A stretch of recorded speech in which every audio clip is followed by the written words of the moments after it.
Kiswahili za tofauti. Tunataka mtu tofauti.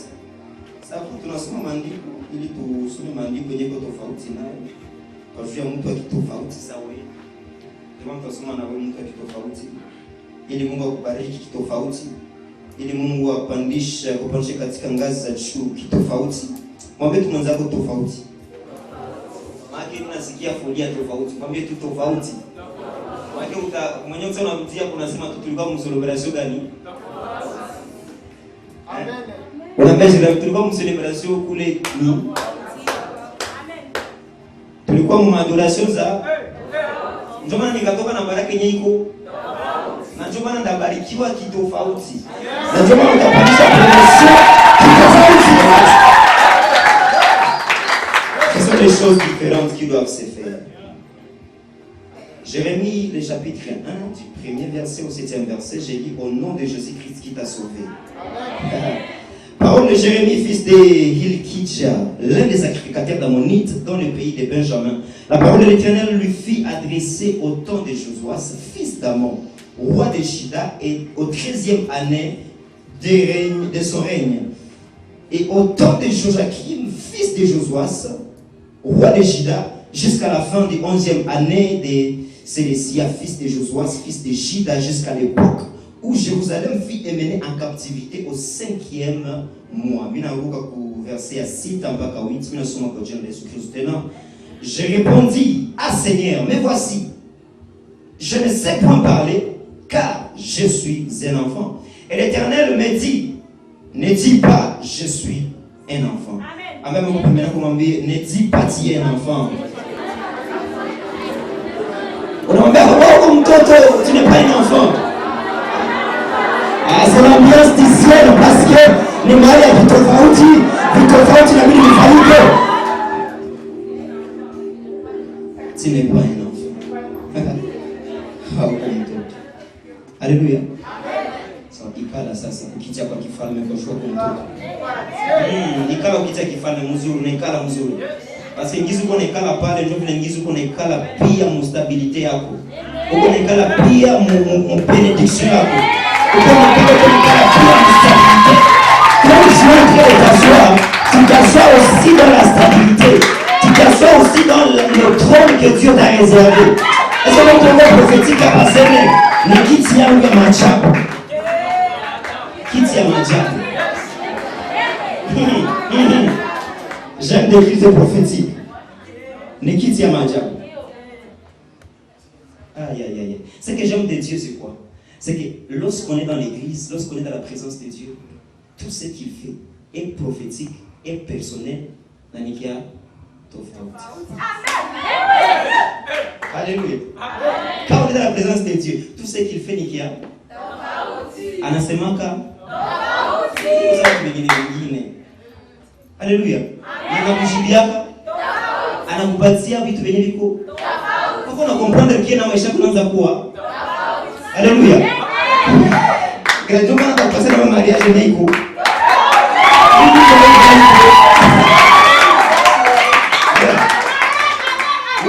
Symbole moi ni titre ni ile symbole ni Yesu ni mwamba wangu. Amen. Nasikia kile matitre zenye ziko c'est normal. Jamani tuko tunachunga na Mungu akubariki sana ndugu yangu. So mimi nabariki sana presence ya kila mtu aliye mahali hii katika hii uwepo kitofauti. Nabariki pia uwepo ya watumishi wa Mungu wote walio mahali hii. Na ninabariki sana uwepo wa Mungu ambaye anafanya kwamba tuishi na tukue mahali hii. Na pia nakubariki wewe mtu kitofauti.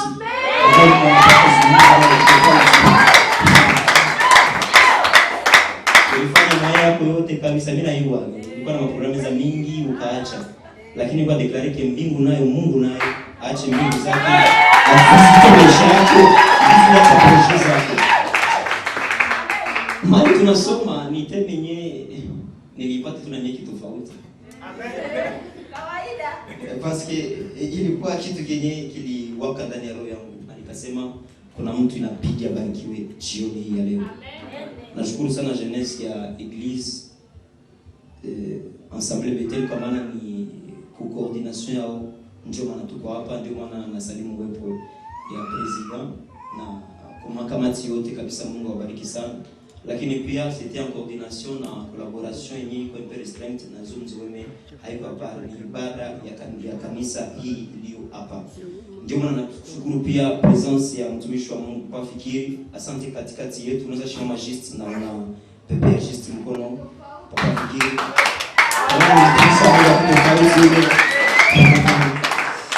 Ndio tofauti njoo vile ngizo tutaendelea mwa ile alinha. Thème yetu ni ne dis pas je suis un enfant. Usiseme kama uko mtoto. Usiseme kama uko mtoto. Na mahali tuko nasoma ni mahali kwenye Mungu anaona vitu ambavyo wale watu wa Israeli wanapitia. Na Mungu anasema inabidi ni wavisite kitofauti. Na kwa hiyo akakaribia mtu wa Mungu ambaye wanaita Yeremia. Akaanza ongea na Yeremia, akamwambia maneno fulani fulani ambayo tutagundua hapa na ambayo itapandisha katika kiwango cha tofauti na kinabii, ili Mungu akubariki tena zaidi. Akamwambia Yeremia, anaanza kumwambia vitu ambavyo Yeremia mwenyewe hasikii. Mpaka Yeremia anasema hapana. Hapana, usiseme hivi. Ubiambie mwingine labda, lakini hapana mimi. Mara nyingine Mungu anavyokuangalia si vile unavyoangalia. Mara nyingine Mungu anavyokuangalia si namna wewe mwenyewe unajiangalia. Na ndio maana wakati wanakuambia labda utakuwa mtumishi mkubwa sana, wanajiuliza itafanyika namna gani?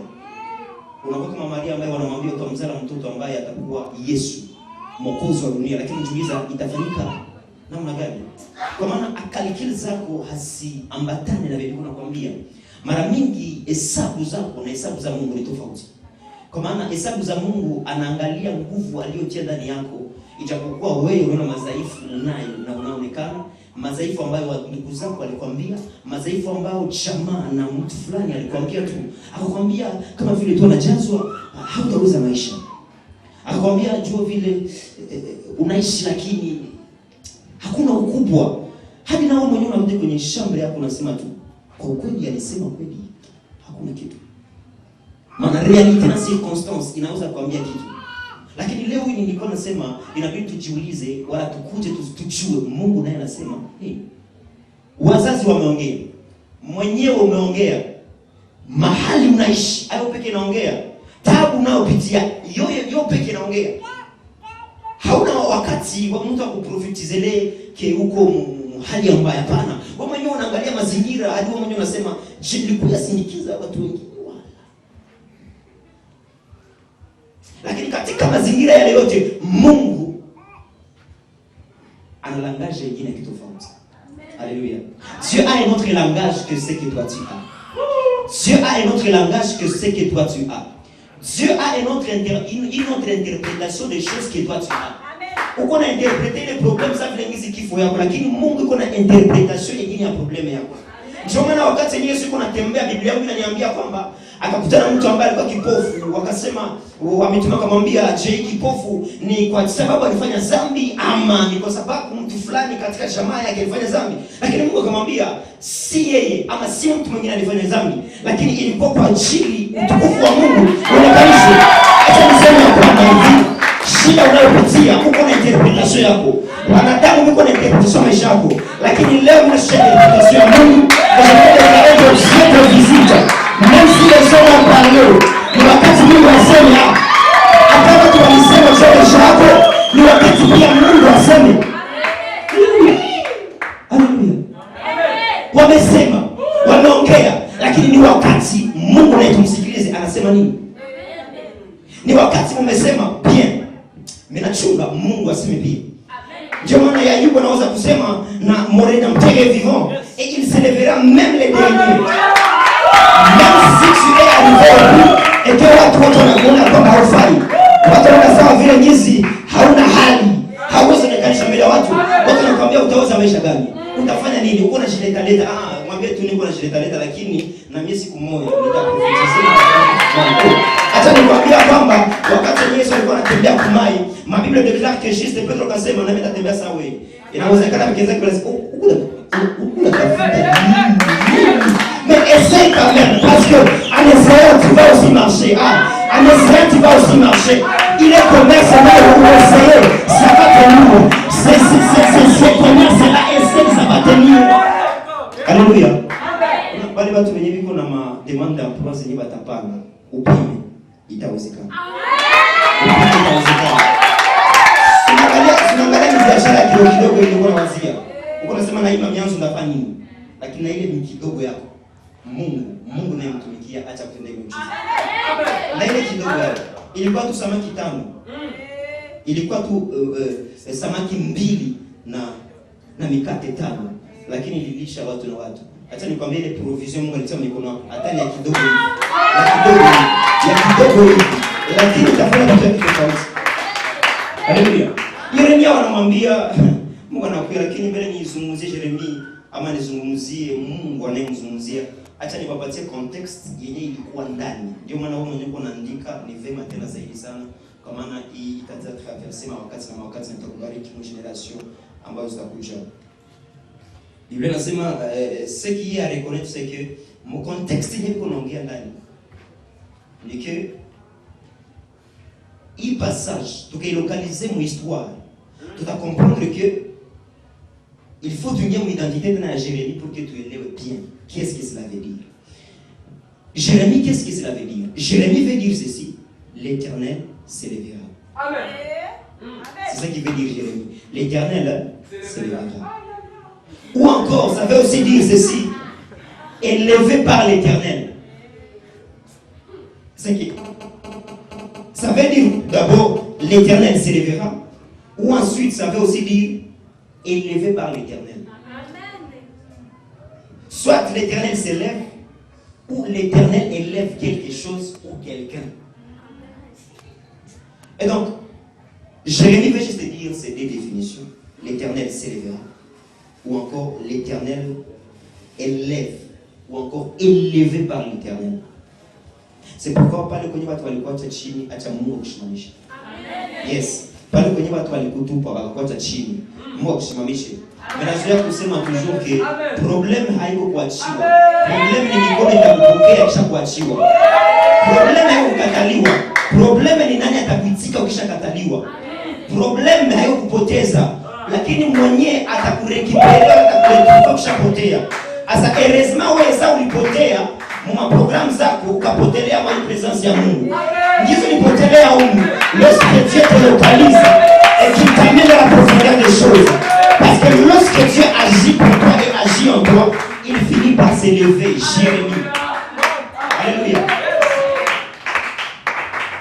Problème est kuachiwa. Problème est kukataliwa. Problème haiko kusema sitaweza. Problème haiko ile, lakini shida ni wapi nilipatikana kisha kupotea.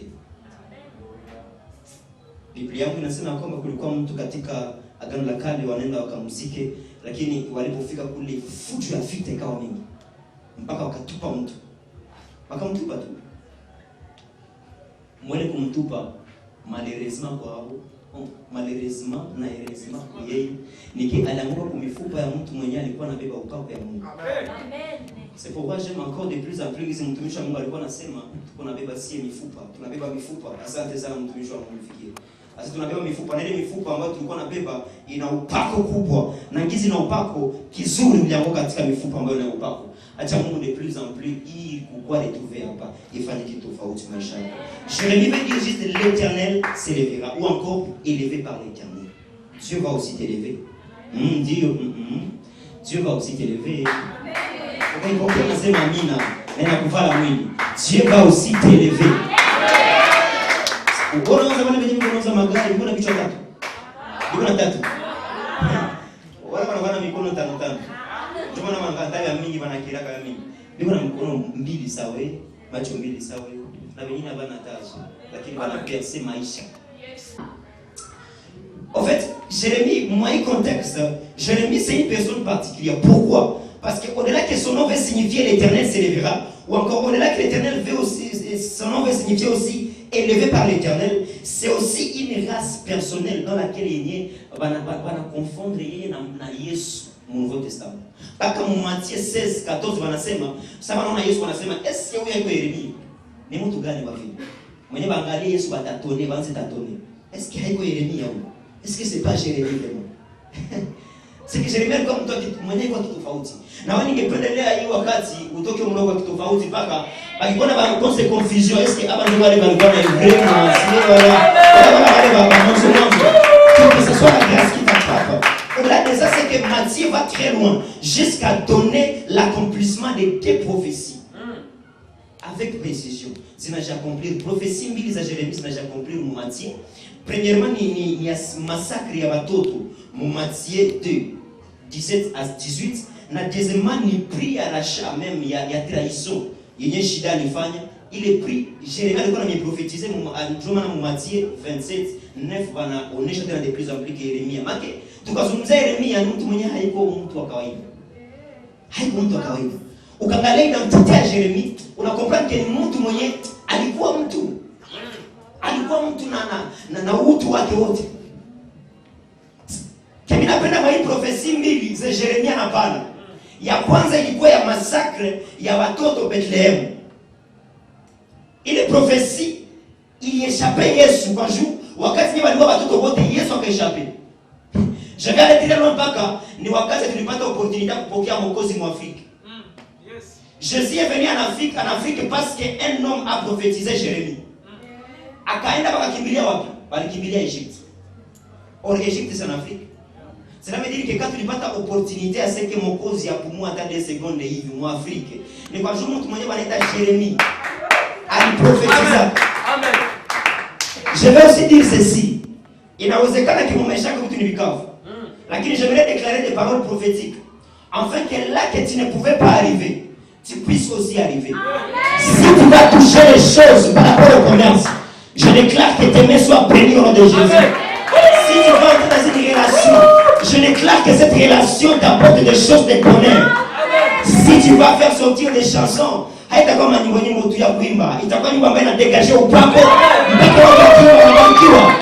Hata kile Yesu ameshaambia kwamba pale ambapo wazazi wako kufika, lakini wewe ufafike. Pale ambapo limiti za watu ziliarete, wewe upande borde. Acha nikwambia kwamba Yesu kama anafika mu Egypte, Yesu kama anafika mu Afrique, ni kwa maana mtu aliprophétiser. C'est pourquoi je déclare sur ta vie et avec toute l'onction que Dieu de mes pères est sur moi, je déclare que le Dieu qui a fait ce que Jésus puisse arriver en un lieu qui n'était pas précise, qu'il puisse aussi le faire dans ta vie au nom de Jésus-Christ.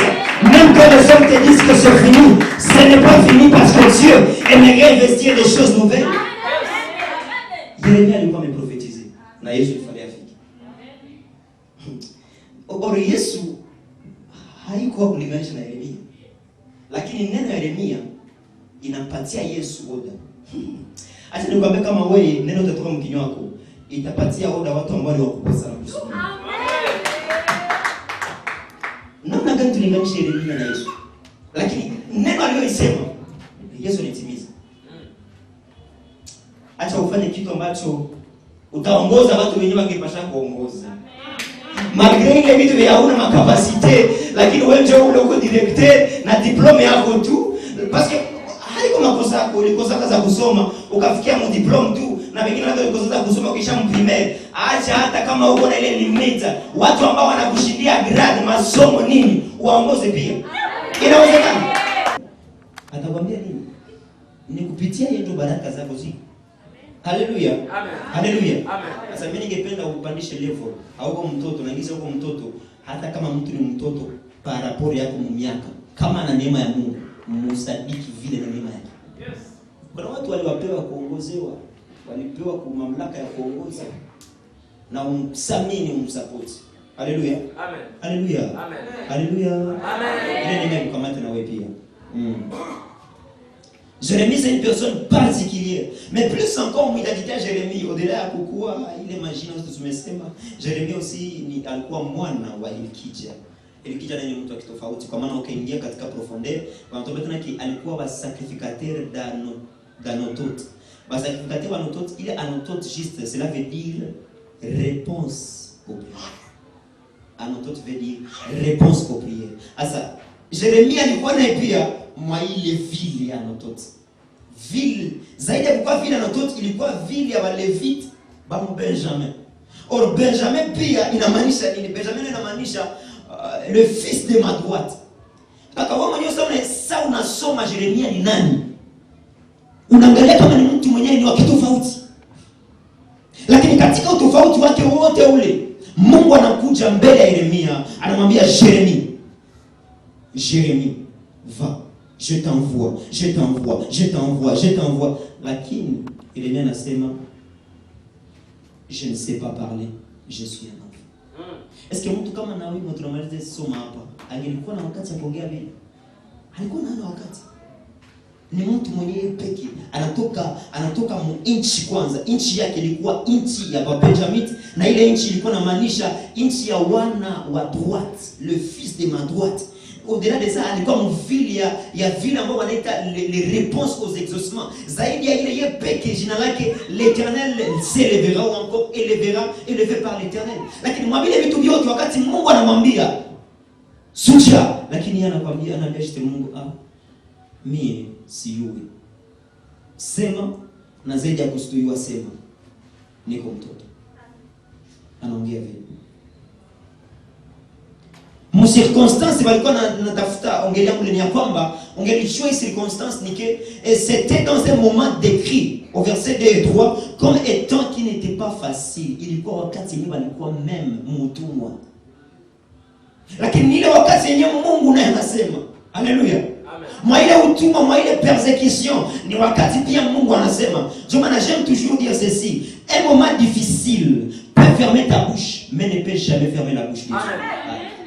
Moment ya difficile uko unapitia, kwa vitu vinaweza kupita akili mpaka wewe mwenyewe unafunga kinywa unasema, hapa tuseme tena nini? Lakini hata kama unafunga kinywa, jua kwamba sauti ya Mungu inawezekana itoke. Na mahali hii Yeremia na utoto wake wote, lakini na ile shida zote walikuwa wanapitia, Mungu akasema katika zile shida zake. Pourquoi? Parce que il est un Dieu qui ne se limite pas là où nous nous limitons, mais même quand nous nous limitons, il est possible que aendelee. Hausemi amina, ni kama watu wa Israeli wanasema amina. Pourquoi? Parce que les enfants d'Israël ont vu ces choses. Wakati walikuwa mbele ya mer rouge, ma Bible déclare que na akili zao na Farao waliona kama inakuwa mwisho, lakini walipoona kama ni mwisho, Mungu ambaye hana mwisho akafanya kama kapasua njia. Ta famille tu remarques que ça arrive à la fin. Où on a jamais c'est ma machine. Où est-ce que je vais aller? Tu vois comme si c'est la fin. Mais même si tu vois que c'est la fin, Dieu n'a pas encore dit que c'est fini. Et ça ne va pas finir tant que Dieu n'a pas encore dit que c'est fini. Amen. Alléluia. Bana bazeli kombe la mer rouge. Des ennemis. Nyuma yako kuko farasi. Punda ziko nakuya kwa kamata. Na mbele yako kuna kwa mer rouge.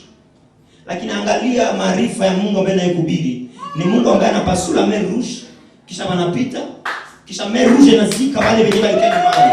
Na niko na declare que baina ni wale wa mimi atakongana hapo kwa. Tes ennemis vont s'éliminer. Ah, j'aime ça. Tes ennemis vont se charger de s'éliminer. Hautakuwa na wakati ya kuongea na wote mbili. Hautapigana vita mbili. Hautapigana hata. Wao wenyewe watajisharge na kupigana. Kama ilikuwa magonjwa na crise, hayo pekee mtapigana. Kama ilikuwa labda chômage na célibat, hayo pekee mtapigana. Pourquoi? Parce que Dieu est capable à faire en sorte que tes ennemis puissent se changer de même. Et je pouvais cette grâce sur toi, que le Dieu que je prêche en ces lieux puisse te visiter. Et s'il y a des problèmes, s'il y a 3, s'il y a 4, que ces problèmes seuls s'occupent de soi-même, parce que Dieu, le Dieu de gloire, est capable. Dieu de gloire est capable. Shida mbili, lakini zao zenyewe. Unaangalia kama Mungu ni Mungu wa kitofauti. Est-ce que na famille Yesu ni siku? Na kitofauti. Wawili lakini wote wanamalizana huko hapo. Maadui zako niko na ngizi batamalizana. Aya. Maadui zako niko na ngizi batamalizana kule tu. Hatuna wakati sana kuongea batamalizana. Ndio maana kwenye vita ya maneno ukisikia unaongelewa mbaya na mtu, acha yeye. Acha yeye. Maneno yake na success yako itagombana. Haleluya. Usikie mtu akujitetea sana. Ndio vile unaona vraiment uni comprendre. Ilikuwa juu ya hivi na hivi. Acha ile ni mbongo. Après pale tena kushamaliza muelezea, atenda fasi nyingine anasema, "Na kaniambia kai ilikuwa hivi na hivi na hivi." Na kwa hivi na hivi. No, mimi sina wakati wa kudiskite na wewe. Kama hata unapenda mon succès et tes tourments et tes paroles vitagombana. Haleluya. Usiona wakati mingi ya kwenda nani alisema? Ni nani yule? Ndio vile nikarubandika alisema, "Mwenda ukarubandika." Ndio vile ni Jean Pierre akasema kule hivi. Alikutana kama nani alisema, nani hakusema. No. Walisema waseme, lakini nabakia kumsimamo yangu, natumika. Vita ya maneno sikukuachie kazi. Vita ya maneno sikusumbue. Vita ya maneno isikulimite. Vita ya maneno isikutilie mipaka. Wewe endelea piga mbele. Haleluya. Yesu ndio vile Beelzebul bitu gani? Hata mnaita Beelzebul endelea. Haleluya. Anda mwanza kwa utanizuia kuendelea. Mwambie hautanizuia kuendelea. Mimi siko mtoto akwambia ndio vile ngizi, unaona maile bute yetu, unaona maile bikopo, haiko bikopo. Tuko maisha. Tuko maisha na ngizi tuko maisha. Sina wakati ya kuongea mingi no. Acha niwaambie hivi. Les grands esprits discutent les idées. Les moins esprits discutent les événements. Mais les petits esprits discutent les hommes. Wanaongelea kabatu. Wale ni watoto. Wachana. Wewe kujilokalize uko grand esprit, uko moyen, uko petit. Kama uko petit unaongelea katu watu. Unaangalia unaanza nipa una tu. Ungapi hapo. Alléluia. Alléluia. Les moyens esprits discutent les circonstances. J'aimerais bien dire ça, non, j'ai localisé, parce que nous sommes dans un culte différent, un culte des hommes et des femmes qui doivent être matières. C'est ça, il dit que ça n'est pas kimia, on est là-bas, on est là-bas. Les petits esprits discutent les personnes. Wana wakati sana ya kuongelea watu. Ni watoto, ni wachanga. Les moyens esprits discutent les événements. Cela veut dire anaongea mazingira. Iko conséquent. Vitu vinafanyika kule, mais yeye hana wakati ya kudecide. Habi decide yako. Yeye tunakimpatia ordre, fanya hivi. Moyen esprit. Mais les grands esprits discutent les idées. Baka nakwambia hiki kitu ni hivi na hivi na hivi. Tungeongezea hiki ingekuwa mzuri sana. Tungetia nako ingekuwa mzuri sana. Wewe tunifika ku repetition. Bali tuko na program. Wale wanaiwa tu. Kama leo tutaimba nini? Kama leo tutasinzia, kama leo bali tuko naimba. Jifanye wa maana wako mtoto. Jifanye wa maana. Karibia mwongozi wako kwa kwaya unamwambia tu feelings ningewaza tungefanya hivi na hivi. Ile ni kukuwa na maturity. Akasema kama mama tu ya kuongeza tuanze message kwa pole sasa. Haleluya. Haleluya. Haleluya. Jifanye sikia. Mtu ambaye anajua na amegundua kama si mtoto anakamata responsabilité zake. Anakamata responsabilité zake pour dire quoi? Haiko mtu mwenye anaweza tatizwa na maneno wala si mtu ambaye anakuya tu sibiri maaction. Hapana. Zaidi ya kusibiri maaction ni mtu mwenye anapoza kama action. Ndio maana nikasema siku moja ya kwamba watu wenye biko ba analyst. Les analystes, qu'est-ce qu'ils font? Au juste, wanafanya kama réaction. Mais les activistes font des actions. Ndio maana hata upande mkionge kwa mtu ambaye hautatuona vitu hivi vilipitikana, uko mtu akufanya wa kutenda. Acha nikwambie kama arbitre abakoke na kuro. Ushasikia bado ndio arbitre? Bafana Barca. Real iko wapi hapa? Iko wapi? Unashificha huko. Tuko msaidia sana. Fana Barca. Real ba. Sawa. Tuelewe hivi. Kukuwa fan, cela veut dire quoi? Fanatique anaweza fanya vyote, lakini hakuna siku atapata corona.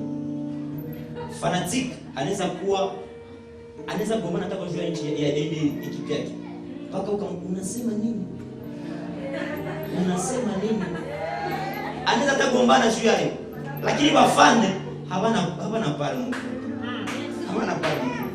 Na walibike vile anapiga masifle, mwachi hapa. Mpige balo, mpige penalty. Na balo dogo. Tunakuwa tu vile mu maisha ni hadithi. Imani ishia hapa na ni hapa. Haiko shule. Iko na kata system. Lakini zaidi ile yote inabidi ukue acteur. Usikuwe just experience. Mtu akuangalia tu. Haleluya.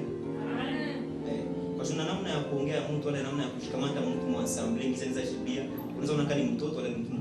Haleluya. Amen. Ndio watoto wanaelewa. Watoto wanaelewa. So Yeremia mu circonstance ilikuwa ya shida sana. Mais au milieu ile wakati Mungu akawatembelea akawatumia neno lake. Qu'est-ce que je vais dire par là? Sema neno na neno. Sisi nasema hapo mwanzo kulikuwa neno. Neno lilikuwa pamoja na Mungu na neno lilikuwa Mungu. Sasa bengi ungesema Mungu, ungesema Yesu, sema pia neno. Pourquoi je parle de la parole? Parce que maile maumivu yote Mungu hakuwatumia chakula. Mungu hakuwatumia misemwa. Mungu hakuwatumia labda mtu wala kitu.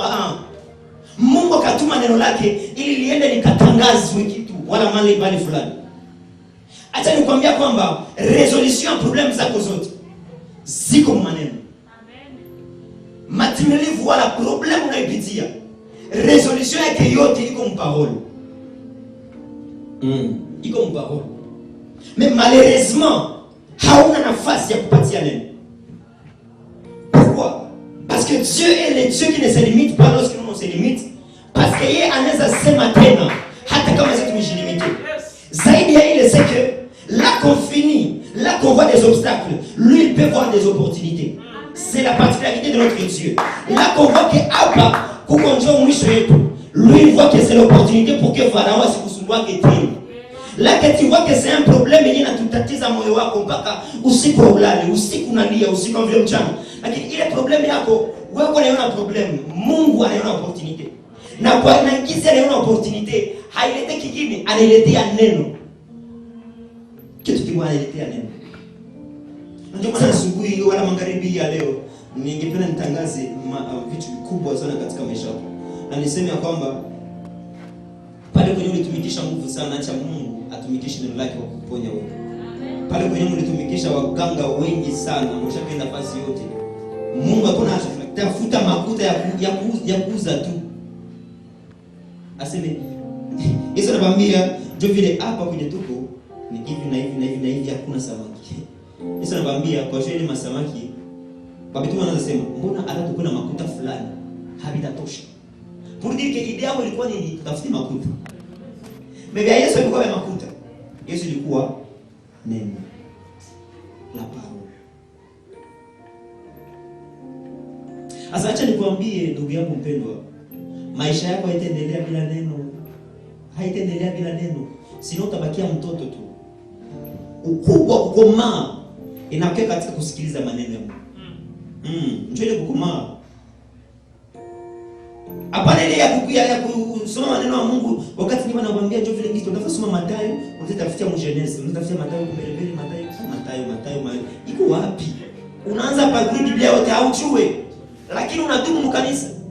Wewe sio umebaji Mungu kwanza. Na sasa atawaambia leo tutakompose nyimbo. Wanatafutia mabiblia, Mathayo, Marko, vitu gani? Kale ka verse kile wanasema kama pardon. Nikawapi? Njoo unatafuta Biblia. Hatutafuta maandiko wakati ya kompose manyimbo ile kwa mpagani.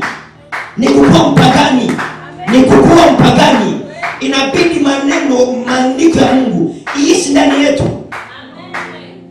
Ndio vile frère unaibwa kweli kilitetu utaintervenir wiki nayo kwa hiyo. Ndio nakia kuuliza.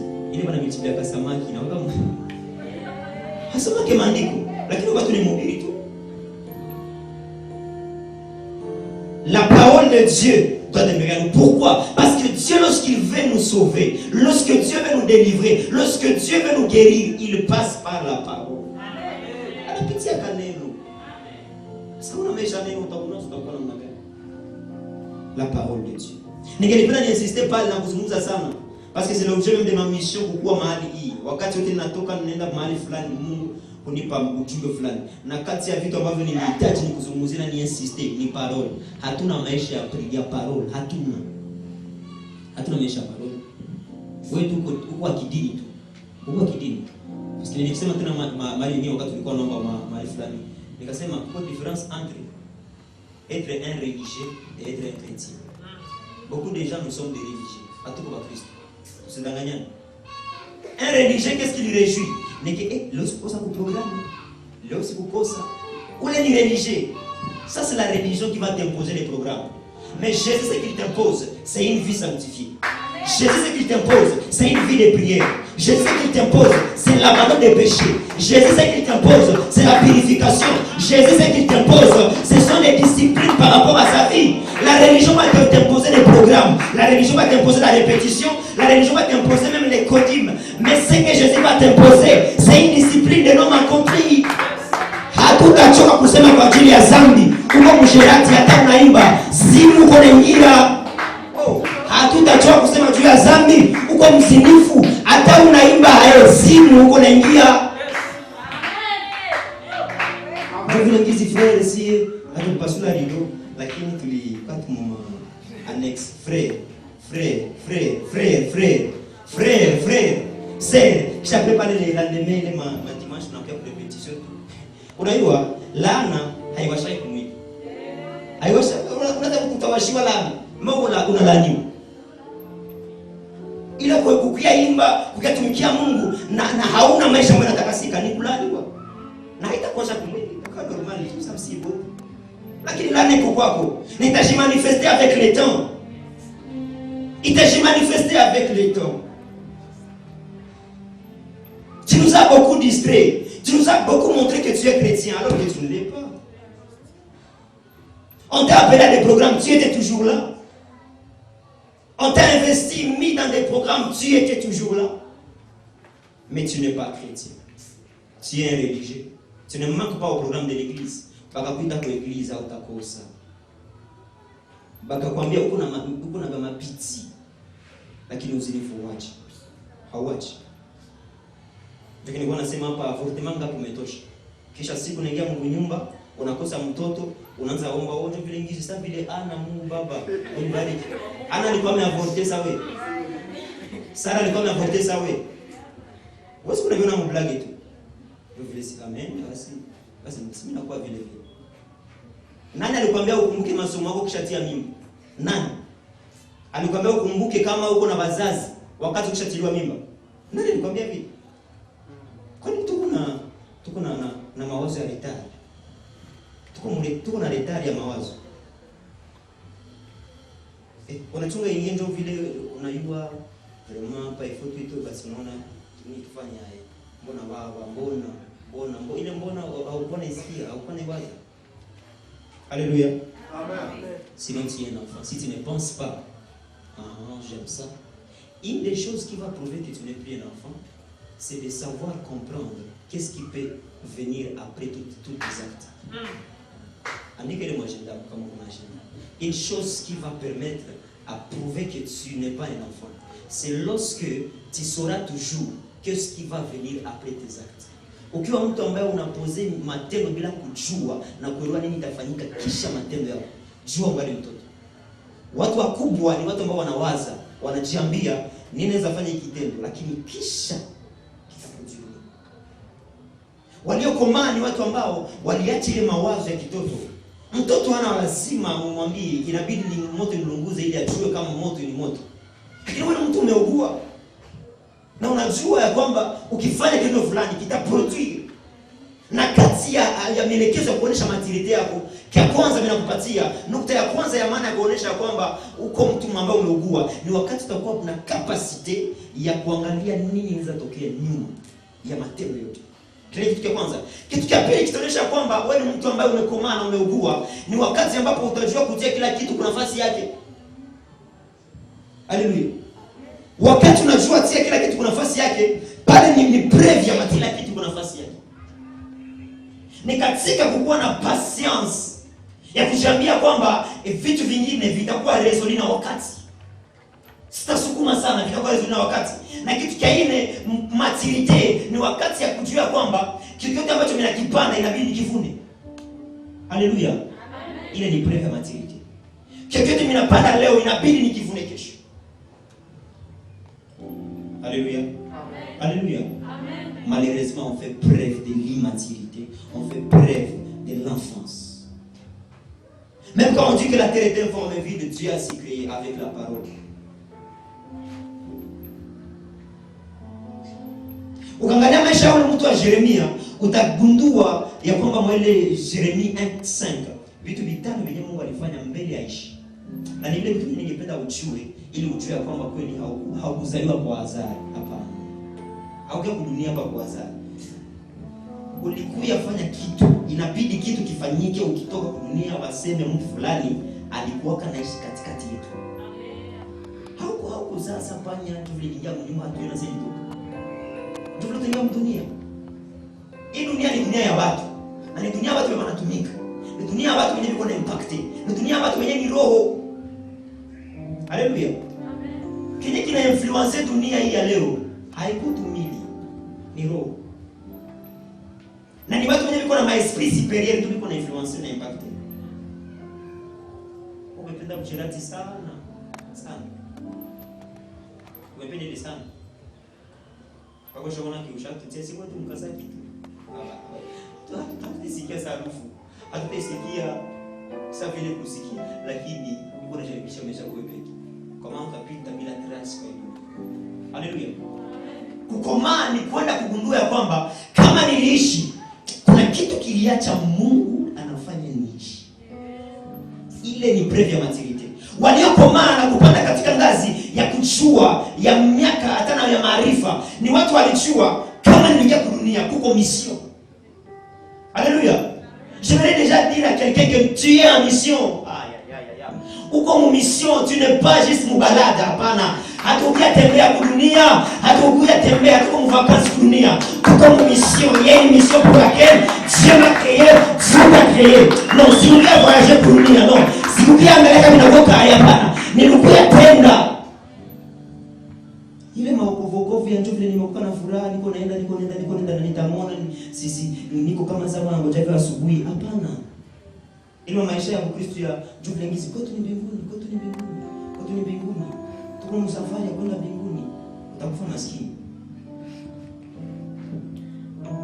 Niko kati ya watu ambao tunahubiri sana kunyakuliwa.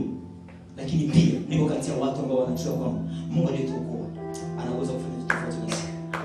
Haleluya. Niko kati ya watu ambao wanahubiri sana kunyakuliwa ya kanisa, kuacha dhambi. Lakini niko pia kati ya watu ambao wanakuambia kwamba haukunetre par hasard. Unapasha influencer generation yako. Tu n'es pas venu sur la terre pour une balade. Tu n'es pas venu sur la terre pour un voyage. Tu es venu sur la terre pour une mission. Sio kama niingize mkichwa kuna namna gani, lakini nitenda nimtie haukukuya mvisite. Haikusema tunaenda tembea rafiki yako ndio tutembea kwa dunia, hapana. Hatukukia tembea kwa dunia, tulikuwa impacté. Tulikuwa impacté ma generation, tulikuwa impacté dunia. Inabidi wakati tutaenda wajue mtu fulani alipita mali. Sisi kwa matembezi tu hapa dunia, hapana. Hatuko matembezi. Sasa tofauti yako gani na mtu ambaye haiko matembezi? Mtu mwenye kwa matembezi kwa dunia yule mtu ambaye ana program kichwa chake. Ni mtu ambaye akimwambia twende vile twende kule kusambusa na pita. Amen. Hana program, hana mradi fulani katika kichwa chake. Hana agenda fulani. Niliwaambia wakati mwingine, première édition ya Jeune Branché, niliwaambia kama mtu mwenye ni jeune mwenye iko branché, anapaswa kuwa mtu mwenye iko na program, iko na agenda. Troisième édition kuna kuja. Troisième édition ya Jeune Branché kuna kuja.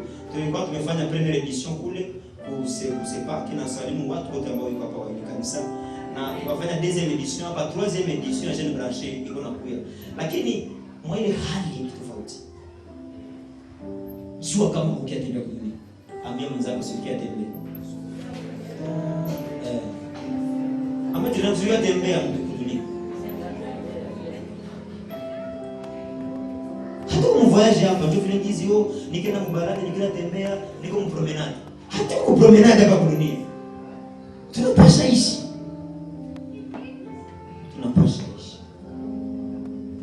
Maturité, preuve ya maturité, itakuprouver toujours que hauko en promenade mais uko en mission. Preuve ya maturité, sikiliza tena, itakuprouver que hauko mcompetition mais uko mission. Preuve ya maturité itakuprouver que hauko mcompetition mais uko mission. Sikukia competire na mtu kudunia. Niko kwa jia ya mission. Haleluya. Amen. Haukuya fanya competition na mtu. Na problème yetu ni kile tuko mcompetition. Na ndio tunapoteza munition. Lorsqu'on pense qu'on est en compétition, on va toujours perdre les munitions. Mais lorsqu'on reconnaît qu'on est dans une mission, on maximise les munitions. Na tunaangalia pas kwa accomplir mission yetu. Pour lui connecter kwa compétition. Alifanya hivi, fanya mimi nifanye hivi. Hapana frère, Mungu akumbuka kwa jua vile. Si wengine tunahubiri hapa ni jua vile Mungu alituita tu. Inawezekana kiwewe Mungu alituita kwa jua kushima tu. Kule kwa protocol na Mungu kule sifa ziko na rudia. Sasa usishitereke vitu vya Mungu yako. Usitereke vitu vyenye haiko kwa jua ile huko. Hata kwa competition. Hata kwa competition vile ngizi ifona mimi nimbe vile nifanye hivi. Hapana. Alimba vile ni neema ya Mungu na sifa kwa Mungu. Siwezi kuhubirie, lakini kama ningetu ni magoti chini. Nous ne sommes pas en compétition, nous sommes en mission. Ambia jirani yako vile. Nous ne sommes pas en compétition, nous sommes en mission. J'aimerais juste veiller vile akili ya jeune mmoja hapa. Hatuko en compétition, tuko en mission. Kama ni vala vile, binamuona Mr. Jitereka kasi na makuta nifanye. Nijue, nijinyonge. Nijifanye nini? Unajua ile complexe ni vitu ya mtoto tu. Haleluya. Ni mtoto. Uko na vazi yako umeafuna kisha kutoka masomo. Vala leo kesho. Haitakuosha kumwili. Haitakuosha. Mbona sasa watoto wanavala mzuri hapa ni kwa nini? Si mimi walipita tu magharibi hivi ndio nipatie pantalo. Sasa kuna madiskuru zote. Sasa kuna madiskuru zote. Je vis la rue de Maroudje pour me la couille de Nini Kustojitika. Un autre point par rapport à la maturité, encore à une personne qui est grande, c'est que Mutomba Mekoma anajua jitoshelea na vitu yenye alipata kwa nguvu zake. Na kama hana habati yake kosa mtu mwingine. Anasimaka mimi napasha kufanya kitu. Ojo vilingizi baimbaku wote hawana makuta. Mimi abatusaidia yake, abasaidia yake wewe uko pale juu ya nini? Ungeliwa ngizi babangu yuko na ungelicho ngizi bayomba wanokana yomba. Hii dunia hii yomba ya leo hii yomba. Kama tabule kusidesa mfra kutrosa mfra yako. Tengeneza karanga za kidogo. Pasula masashe na mbulumbulu. Je connais des gens que Dieu a élevés alors qu'ils ont commencé cette vie. Je connais des gens qui ont été élevés alors que leur vie présente n'était pas de la même manière. Je connais des gens qui sont aujourd'hui différentes parce que juste ils ont commencé dans le monde des choses. Et quand je vous parle de ces choses-là, je suis témoin, un témoin vivant de ces choses. Je ne suis pas né en prêchant comme je prêche aujourd'hui. Si vous avez dit qu'on a fait une vie. Je ne suis pas né en montant à la chair. Je ne suis pas né en le faisant. Je ne suis pas né en le faisant. Hata nikwambia kwamba ule mwenyewe alijenga nyumba hakuzaliwa nayo, alijenga. Ule naye mambo uko nayo, ulizaliwa nayo. Na kama ile mambo yenyewe uko nayo, kuzaliwa nayo, jua kama nyumba yenyewe una nayo leo utapata. Na kama ile kitu uko nayo au kuzaliwa nayo, jua kama na ile gari uko nayo tamania utapata. Asa complex isikuwe na wewe, no. Nimesema nini tena? Ya kwamba mtu mwenyewe ni mkubwa. Habati yake kosa mtu mwingine. Lakini anaangalia mkila problem partie yake ya kosa. Ça c'est la maturité. Alléluia. La maturité revient aussi à avoir sa part de responsabilité dans un problème. Hakwenda kutubenjula alifanya hivi akafanya alifanya vile ni mjio mimi najua. Lakini pale responsabilité yangu haiji nifanyika na niko. Et c'est là qu'on va toujours tunalalamika toujours filingizi. Kanisa za leo zinakuwa machafuko. Kanisa za leo, watoto wa leo, mama wa leo, si tu nini wazazi wa leo, baba wa leo. Hapana. Haleluya. Mazile problems tuko naona hatuzivitangaza basi sisi tuko nuru. Haleluya. ukaona problem fulani na unalalamika, uko na list. Mais ba activiste wanafanya kazi seke ile problème ishiishe. La maturité ne voit pas juste les problèmes, mais la maturité voit sa part de responsabilité dans un problème. Ili abitembee kwa shani na bitembee. Na kama ni mtu fulani wa kufanya, lakini mimi sehemu yangu ni ya wapi? Ndio vile walipanga tu baache tu ndio vile Tanzania. Hakuna shida ndio walipanga. Hau ya komala watu. Sio kama kuna mtu anakandi masirisiri. Haleluya. Kuna mtu anakamata kwa masiri kidogo.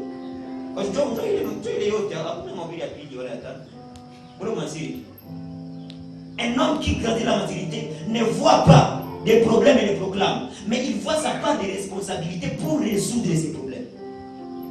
Tuache kutangaza madhaifu ya ndugu zetu. Tuangalie part ya responsabilité mu problème ya ndugu yangu.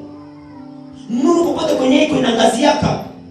Na haina wakati waifanyizie baipigie mikono porque wake hapana. Kama ni nuru itawaka tu. Yes. No, mimi nasema tena vile. Nuru mahali popote iko inaangazia. Haina lazima waipigie mikono ili angazie. Mtu ambaye ni mhubiri ambaye anaonekanishwa, lazima upige mikono ili atano. Hata kama wapige mikono, najua siko mu recherche ya full, niko mu recherche ya utukufu. Haleluya. Nuru mali iko waipige mikono. Jua tangu inawaka, hatakuwa nipigia mikono porque wake. Lakini inawaka. Basi najua mie hii ni kazi yangu kuwaka. Haleluya. Na sasa itapita, lile itakuya, mwezi lile itakuya, nayo itawaka bila kupigia mikono. Basi na nini? Ni kazi yangu ni. Na wewe pia unapaswa kujua kazi yako mpaka ufike mkilengo wala mlevel ambayo hautakuwa na wakati wa kupigia mikono mingi ili ufanye. Mimi najua nilitoka jua hii. Nitabachia makazi. Nitabachia hapo hapa. Nitabachia zile makazi. Utabachia makazi. Asina nitabachia Qur'ani yao. Nitabachia Qur'ani au kuitwa. Uende tu. Haleluya. Hatuna wakati ya mrefu kwa sababu tena ndio nitabachia kanisa. Uende au kuitwa. Haleluya. Haleluya.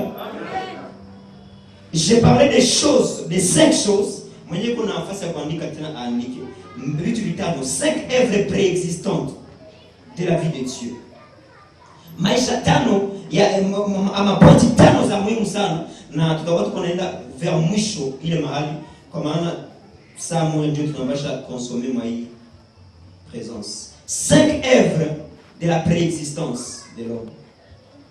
Kwanza Biblia inasema kwamba avant que tu ne sois formé dans la ventre de ta mère, nilikujua. La première des choses, c'est que Dieu nous a connus avant que nous ne soyons dans la ventre de notre mère.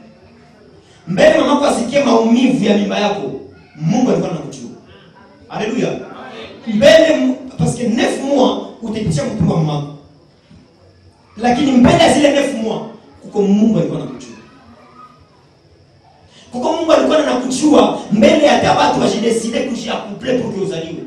Ndio maana tunatafuta mtu kwamba hauko resultat ya decision ya watu. Hapana. Wako resultat ya decision ya Mungu. Mungu yeye alisema mimi napenda mtu aishi. Ndio maana acha mtu ainuke aseme yote anayopenda, lakini kama Mungu anadeside mu maisha yako, hakuna hata moyo ambaye utatendeka ambaye watu walisema. Basi uko mtu mwenye Mungu anajua. Mungu anakujua. Kitu cha pili mu preexistence ya mwanadamu ni ke zaidi ya kumjua ni Mungu alimtengeneza. Mungu anamjua akamtengeneza. Haleluya. Ni wakati Mungu alikujua mbele uishi akakutengeneza mtumbo wa mama. Lakini zaidi ya kujulikana na zaidi ya kukua ya kutengeneza, Biblia inaeleza de plus en plus inasema na wakati ulikuwa katika tumbo ya mamako nilikuwa niko na kukonsakre.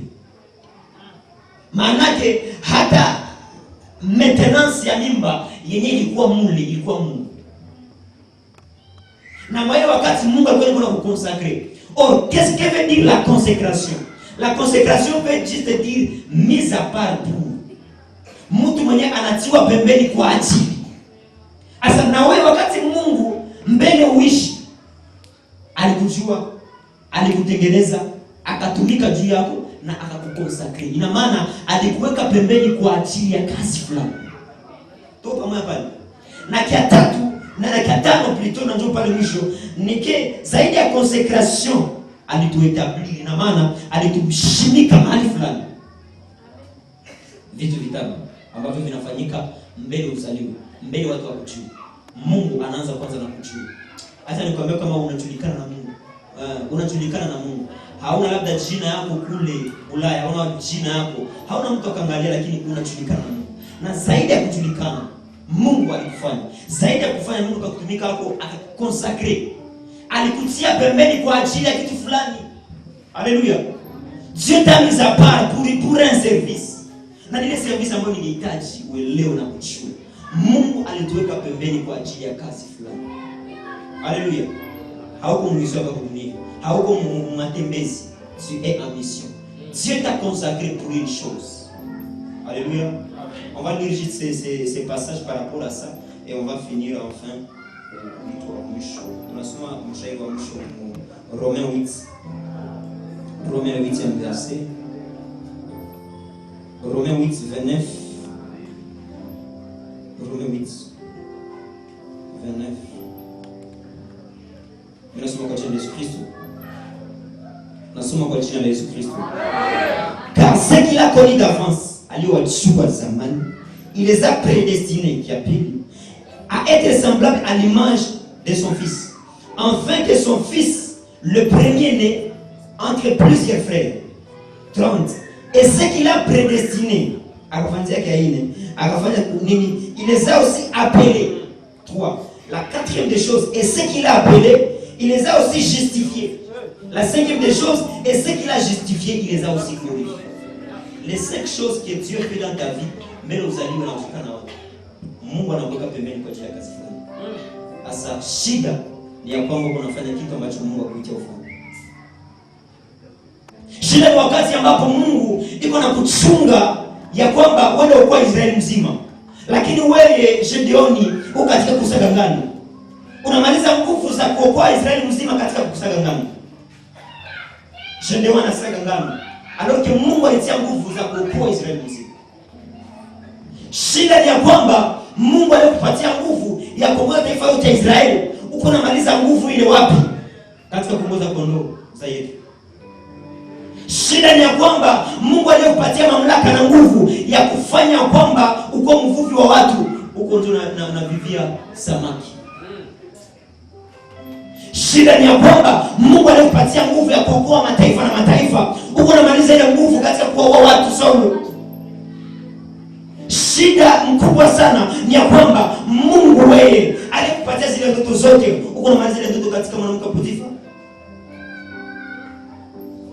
Shida ni ya kwamba Mungu alikupatia nguvu ile yote, uko unatafuta maliza nguvu ya kupeleka ya kwenda katika terre promise mara Abraham. Lakini Mungu anahitaji siku ya leo, na nakwambia kitu fulani, inabidi urudie mission. La restitution de la mission.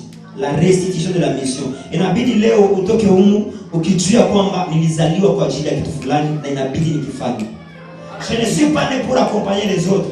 Nilizaliwa kwa ajili ya kitu, inabidi nikifanye. Na ile ukifanye ni ile ambayo Warumi inasema, il les a prédestinés à être semblables à l'image du Fils de Dieu, Jésus. Amen. C'est à quoi? Ou encore la chose, kitu ambacho kitakupeleka katika kufanya kitu ambacho unapasha kufanya hapa duniani ni kukua katika Kristo na kumfanana. Haleluya. Amen. Kufanana na Kristo. Kufanana na Kristo. Je ne sais pas s'il y a ici quelqu'un mwenye anahitaji, kuna le désir, anahitaji kufanana. Parce que c'est quand tu ressembles à Jésus que tu accomplis l'œuvre pour laquelle tu es sur la terre. Amen. Tu ne sauras jamais accomplir l'œuvre pour laquelle tu es sur la terre sans d'abord ressembler à Christ. Parce que Jésus est il est le seul modèle parfait en qui nous avons toutes choses. Et d'ailleurs la Bible va jusqu'à dire que nous sommes bénis de toutes sortes de bénédictions dans les lieux célestes en Jésus-Christ. Ni katika Kristo ndio baraka zetu ziko. Ni katika Kristo ndio valeur yako iko. Ungali muzambi frère, sœur, ça ne va pas te permettre à vivre la mission ou encore ta mission sur la terre. Il faut que tu changes des aptitudes. Il faut que tu changes la manière de vivre. C'est là que tu vas alors entrer dans la dimension où tu peux alors vivre. Ou encore tu peux alors vivre selon ce que tu dois vivre sur la terre. Alléluia. Amen. Alléluia. Amen. Imitation, parce que nous avons toujours toute imitation va directer la limitation. Nikasema wengine njia ya wamwa ilikuwa kifo cha wengine. Kwa maana wakati nyingi zinalipita mumai ya Merush, lakini watu wa nyuma wakaangamia ndani. Inawezekana kihubiri iko njia yangu, lakini wewe njia yako ni kupiga magoti chini kwa ajili ya watu. Inawezekana kupiga magoti ni kazi yako, lakini mwingine kazi yake ni kushona kumlango kufanya protokoli. Inawezekana yeye ni kushona kumlango, lakini wewe ni business, ni kazi ambayo unapaswa kufanya ita-impact generation. Inawezekana wengine ni wa businessman, lakini watu wengine waliweka pembeni kwa ajili ya kazi zingine. Sasa hatutalinganishana, hatutapingana, hatuko mu competition, tuko mu mission. Na tukishakielewa tunaingia katika Kristo, ndipo tunakielewa. Na tukishakielewa pale ndipo tunaenda katika hali ya kutenda kitu ambacho Mungu hajatutenda. La plus grande condition pour accomplir la mission sur la terre, c'est d'être en Jésus-Christ. La plus grande condition pour accomplir sa mission sur la terre, c'est d'être en Jésus-Christ. La plus grande décision qui va changer ta vie, c'est d'être en Jésus-Christ. La plus grande espérance qui te sera donnée, ce n'est qu'en Jésus-Christ. La valeur ya mikono ya mtu wa restaurant, mbegu ya diaraki ni chakula. Lakini mikono ya mpandaji, mbegu ya diaraki ni semence, ataweza ipande na produire. Mbegu ya watu wa ulimwengu, wewe uko chakula, wewe uko mtu ambaye hufai. Lakini mikono ya Mungu, wewe ni mtu ambaye unafaa, wewe ni mtu wa excellence. Mungu anaweza badilisha maisha yako, lakini hawezi badilisha nje ya Yesu Kristo. Mungu anampa kubadilisha maisha yako, lakini hawezi badilisha nje ya Yesu Kristo. Dieu veut changer ta vie. Dieu veut impacter ta vie. Mais il ne peut pas le faire loin de Jésus. Non, pas loin de Jésus. Dieu veut t'amener dans une autre profonde dimension. Que tu chantes jusqu'à ce que les gens sentent de plus en plus qu'ils sont dans la gloire de Dieu. Mais il ne peut pas le faire dans le péché. Il a besoin que tu te délocalises et que tu entres en lui. Parce que ndani yake ndio vyote vinapatikana. La Bible va jusqu'à exagérer que vyote viliumbwa ndani yake na kwa ajili yake. Viliumbwa naye na kwa ajili yake. C'est par lui et pour lui que toute chose a été créée. Kama uliumbwa kwa ajili ya ile mama vitu fulani hapana, uliumbwa kwa ajili ya Yesu Kristo. Na kama uliumbwa kwa ajili ya Yesu Kristo, uko wapi? Où es-tu? La valeur que tu auras, c'est en Jésus. Tu vas reconnaître ta vraie mission en Jésus. Tu vas reconnaître ta vraie portion en Jésus. Sijui kama kisha kuongea hivi unajisikia nini? Lakini nitaje niombe na watu hao watatu. Maana kesi watu watatu tu, lakini nasema namna tatu ya watu. Watu wa kwanza ambao naomba nao ni watu ambao wanajisikia kwamba inabidi wabadilishe maisha yao kwa maana haitembei vizuri. Inawezekana uko Mkristo wa mpya. Wala inawezekana kia huja bado amini Yesu Kristo. Na unasema sipashe endelee parce qu'il faut niche. Parce que tu me comprends que uliishi kama uliishi kwa dunia, ce n'est pas pour juste kufanya, ni pour accomplir une mission. Dis à toi-même, je dois accomplir ma mission. Je dois accomplir ma mission. Je dois accomplir ma mission. Je dois l'accomplir. Asa kama unapenda accomplir mission yako, nimekwambia hawezi ifanya nje ya Yesu Kristo. Ndio maana leo hii na saa hii naomba na kategoria ya kwanza ni wale ambao wanajiambia nimefanya dhambi mara kutosha. Haleluya. Ile umefanya imetosha. Mimba za baadhi umetosha, inatosha. Dhambi uzinifu umefanya na uko mkanisa, inatosha. Mamlaka, hali, nia zote unazofanya, ile kiburi unayo, inatosha sasa. Inabidi ibadilike. Inatosha maisha yako ya dhambi. Jamani, kategoria ya kwanza ni wale watu ambao wanajiambia inabidi nishauri maisha yangu parce que mimi napenda ke sandanza ishi niishi mission yangu, nisiishi sana ti. Nisiishi sana ni bongo. Je vais vivre ma mission. Et si tu veux vivre ta mission et que ungali maisha ya dhambi, ndakuita. Kategoria ya pili ni mtu mwenye alikuwa anatembea sana mzuri, lakini ikafika wakati ambapo anaanza maisha ya dhambi. Na ile maisha ya dhambi, tunasema maisha ya dhambi yoyote. Ndio sema maisha ya dhambi ambayo umeshindwa acha. Wewe pekee unajua. Umeshashindwa acha. Umeshaanza kushindwa maki.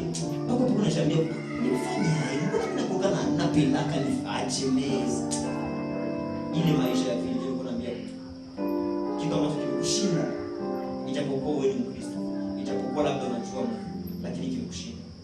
Kategoria tatu ya watu ni watu ambao watajiambia ndani yao sikuzaliwa bure, lakini napasha impactisha Yesu, napata influence, napasha influence, napasha ingia mpaka kufanya kile Mungu aliacha ninazaliwa. Wale watu wote watajira kushi shisi watajitia mwa hii hali, kutania mwa hii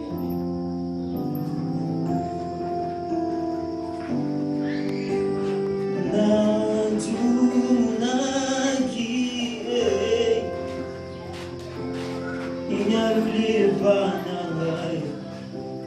Nazana makasite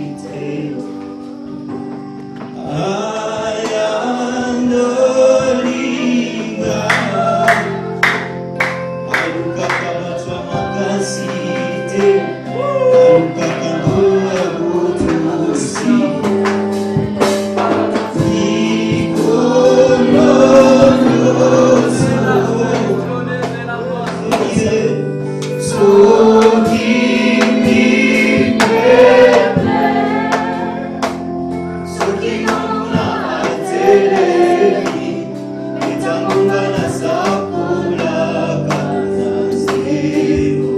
je serai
prophétique. Les choses de Dieu. J'aime quand tu parles, Seigneur.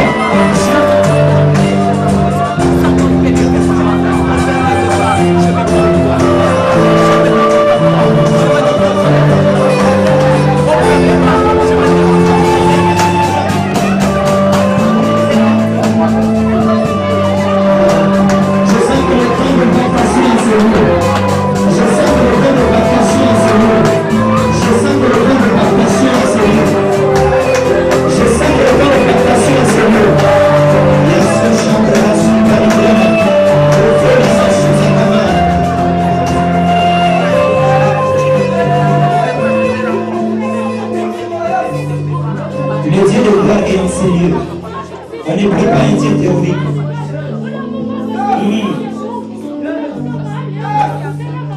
C'est ce Dieu-là que nous prions en ce lieu. Je suis en train de sentir prier pour les mains des gens. Mikono ya watu. Mikono. Niko lazima kuombea mikono ya watu. Les mains des gens. Et déjà ce frère est localisé. Par rapport à ses aptitudes. Aliniambia jusqu'à analimaka. Mais je tiens à te dire frère. On a frère. Usilime toujours ya kukula. Unasikia? Zaidi ya kukula upande pia. Kwa ajili ya kujisha. Je suis en train de voir frère. Motis années zinakuwa mbele. Ile mlemaji wako nafanya motis années zinakuwa mbele. Ukiendelea mbele. Niko na position zinatoka kwa sasa tunaenda Uganda. Unasikia? Jina ya Uganda. Unasikia? Zaidi ya Uganda utafunulia watu wengi sana. Kutoka familia ya Masopa. Rego Shima za kama. Je suis en train de voir motis années. Ukiosha vitu mahali gani? Mungu asikusumbua sema kulima sema hapa. Ile ndio itakukulisha impact itainfluence jamaa yako. Motizane unaanza kufunia Uganda. Jona Mungu anakuambia usilime tu kwa ajili ya kukula. Ulime usiku kwa ajili ya kuinvestir. Unainvestir. Usichoke parce que Mungu anapenda kubariki wewe. Donc tu vas te dire amen, je vais te localiser. Oh alléluia. Tu vas te dire amen, je te localise.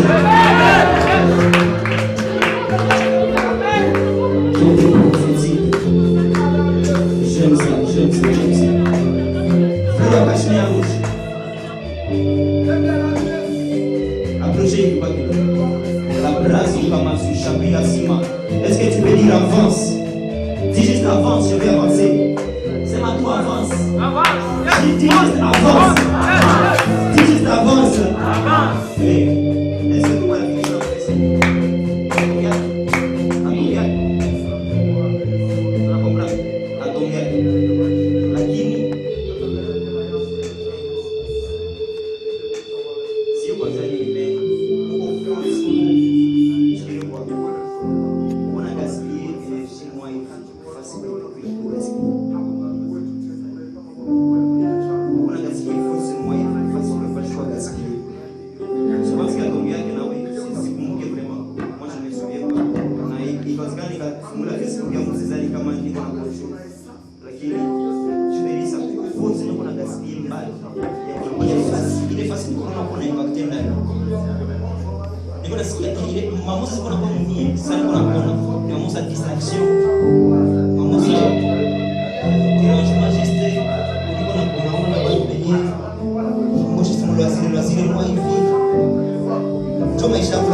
Connecte-toi à l'église, à la prière. Connecte-toi à la parole de Dieu. Parce que Kisha, toi semaine, Dieu ne manquera pas de nous dire what existe. Mais juste pour le moment, tu vas juste dire ceci. Je ne suis pas né. Déclarez avec moi. Je ne suis pas né pour la compétition. Déclarez, je ne suis pas né pour la compétition. Je suis né pour la mission. Je ne suis pas né pour la compétition. Je suis né pour la mission. Je suis né pour la mission. On a déclaré ma vie, tout les gens ont tout mis ici pour ma compétition, pour la mission. Commence à prier comme Dieu. Oui, je ne suis pas né pour des compétitions. Je suis un homme impactant. C'est pour la mission que je vis. C'est pour la mission que je vis. Je suis né pour la mission. Je suis né pour la mission. Je suis né pour la compétition. Je suis né pour la compétition. Je suis né pour la mission. Pas pour la compétition. Pas pour la compétition. Pas pour la compétition. Pas pour la compétition. Pas pour la compétition. Pas pour la compétition. Pas pour la compétition. Pour la compétition, pas pour la compétition, marche en place. Il est le frère de la France alors, pas pour la compétition, c'est vrai, mais pas pour la compétition. Il est là pour la mission de Dieu sur sa tête, la mission de Dieu marche en place. Il est vraiment sa compagnie de Jéhovah. Il a fait problème à l'heure sur la Jéhovah. Il est besoin du chant dans sa compagnie. Il est connu que je me suis pas le chant de à la conscience.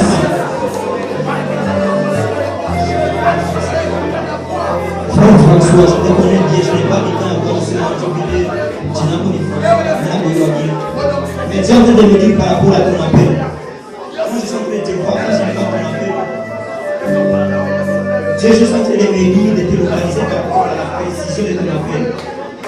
Et quand je vois, quand on regarde comme ça, on regarde avec ma cause à lui, tout déjà. Alors que c'est par là que Dieu veut que je parle.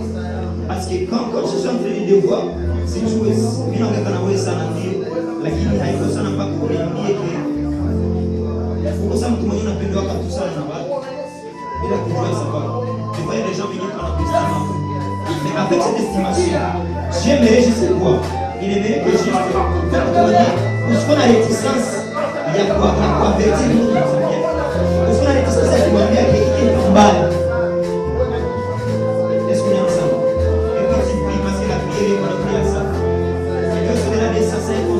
Ce n'est même pas ce que Dieu me dit, c'est mon espoir pour ça. Ce que tu dois faire, c'est quoi?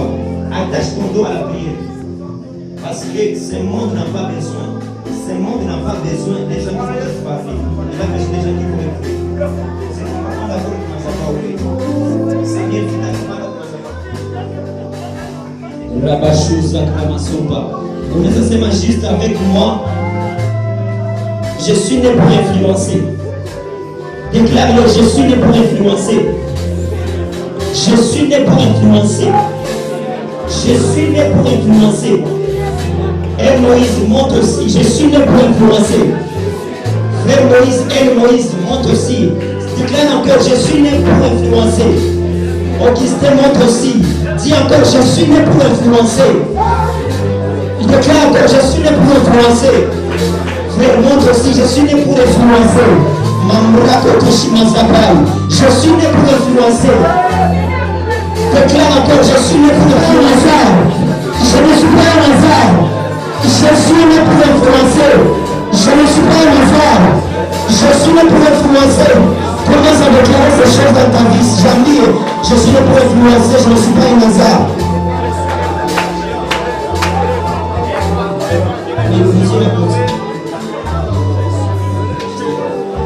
Né pour influencer.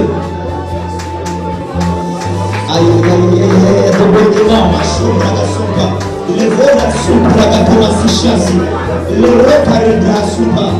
le son d'influence enseigné. Moïse monte aussi. Repasse autour de Marasi Chaza. Aïe, Dieu me l'a bouleversé. Frère Angilé, monte ici. Aïe, ça devient bizarre. Finalement, c'est quoi?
Seigneur fasse de grandes choses pour vous au nom de Jésus.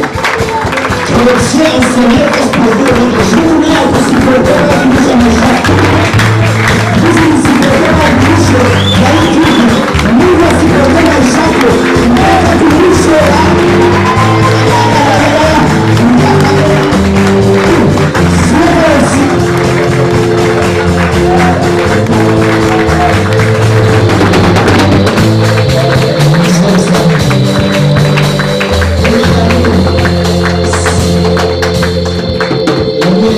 Je vais rester et prier avec ces gens et Elita pambele. Lakini wewe nao pia inawezekana unahitaji impactation ya Mungu juu ya maisha yako. Kuna watu katikati yetu ambao ninaangalia safi zingine na vitu tuache. Ukahitaji labda muongeze na mimi. Unaweza niona kirahisi sana. Kwa Facebook by example, jina langu ndio naijua. Nimero yako unaweza ipata na pole. Ukakuwa na tatizo fulani kwa wewe yako unahitaji kuongea na mimi. Unanikontakte basi kwa nimero yangu. Kwa Facebook na Mungu ataendelea kukubariki. Mungu tumbeni wewe. Wewe ukitaka atakuangalia sasa na sasa. Atakuuliza ni wapi. Lakini sasa unafanya pesa nyingi. Tunafanya kitu fulani. Tunataka kupata ufahamu. Tunataka kuonyesha kusimulia basi usio kama mtako. Merci beaucoup. L'aide juste président. L'aide président et l'atmosphère à retrouver pour la rentrée. Pour la rentrée, l'aide président juste à tomber. Le président s'est rentré de prier pour nous. Il va prier pour nous tous. Kisha na ona kashi zikataza Baba wa rehema, Baba ni kaimani kwa kujuka Yesu. Acha tuweze kuinua jina lako maana unatosha yote Yesu Kristo. Wewe ambao uweza kuonekana msaada wetu. Jésus. Laisse-nous encore Seigneur te dire merci parce que tu as été Alpha et Omega. Asante kwa kipindi hiki kikubwa ambacho umeruhusu tuweze kutendeka Yesu. Asante kwa presence ya dada. Asante kwa presence ya ndugu mahali hapa Yesu. Asante Masia, umetupatia kusikia maneno yako. Umetufundisha ya kwamba tupashe kujionelea na kujitambua ya kwamba tuko watoto. Lakini wakati tumepokea jina kubwa, wakati tunakubeba Yesu, wewe ambaye ni mkuu zaidi ya wakuu, inatoa ya kwamba hatuwezi kuelewa kama watoto. Lakini wakati tunakubali kupokea Yesu Masia, asante tumekwisha kuinua pamoja na wewe. Maana tumeitwa wana wa wafalme. Wana wa mfalme hawezi kudharaulika. Yesu Masia, acha huyu dada, huyu ndugu ambaye amefika mahali hapa jioni ya leo, acha mbariki. Natangaza baraka kwa presence ya kila mmoja mahali hapa. Natangaza tena sijepa ukija ya ajabu, fataka, Yesu mahali hapa Yesu. Acha Masia, kipindi hiki kiweze kuwa baraka kwa presence ya kila mmoja ambaye amefika mahali hapa Yesu. Asante na sisi waongozi, waendelee kutupatia mwito mzuri wa kuweza kuandaa vipindi mbalimbali ili tuweze kufaidika, kutambua ni kitu gani kijana anaweza kutambua, ni kitu gani kijana anaweza kuachana na kuweza kufanya. Yesu Masia, tupatie kukupenda na kupenda kazi yako. Natangaza matawanyiko ya jioni ya leo uweze kuwa ya baraka. Najua kama kuna wengine ambao ni wanafsi, wana nafasi ambao ni mbali, lakini acha wema wako aweze kuwasindikiza. Baraka zako ziwasindikize mpaka hata nyumbani, na waendelee kucheua na kufikiria maneno yote ambayo tumeyazungumza mahali hapa. Asante kwa kutulinda usiku wote mzima, na matawanyiko yote iwe ya baraka. Yote naomba yatendeke katika uwezo wa jina la Yesu Kristo. Amen.